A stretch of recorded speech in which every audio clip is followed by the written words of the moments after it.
24 год. Какие планы? 24 год, вот как я озвучил, он целиком и полностью будет посвящен реализации этого проекта «Заң үстемдігі», верховенство закона. Мы хотим показать, что раз президент этот тезис озвучил, он должен работать. Как бы этого не хотели на местах чиновники, как бы это было им неприятно, мы покажем, что справедливость в стране есть и она работает. Также у нас запланированы очень интересные форматы в виде расследований, такие мини-документальные фильмы о тех или иных кейсах коррупции с подробностями, с выездом на место.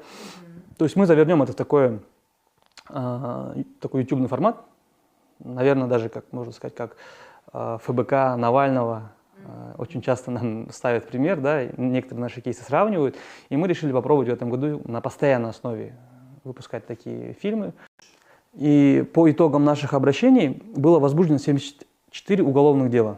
В основном это все связано с фактами коррупции, и в прошлом году мы учились эти дела возбуждать. То есть если в позапрошлом году их было не так много, в этом году мы поняли, как и что нужно доказывать, чтобы дела возбуждать, но в этом году мы столкнулись с проблемой, что дела прекращаются, дела рассыпаются. К сожалению, коррупция у нас не только в госзакупках, в сфере госуправления, но и в уголовно-процессуальной, когда идет процесс и следствие, но и судебный, не меньше.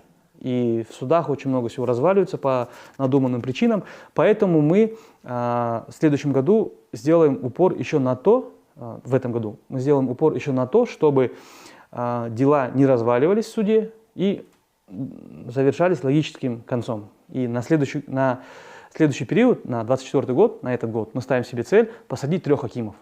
Может быть, это звучит пафосно, и вообще я не сторонник палочной системы, но люди часто спрашивают, где ответственность, где, что, почему.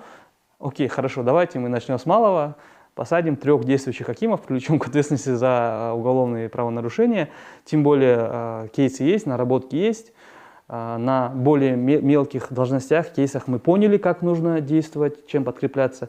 Теперь мы обкатаем эту схему на серьезных, скажем так, рыбах покрупнее. И надеемся, что в этом 2024 году мы порадуем тех, кто жаждет крови, 3 хакимами.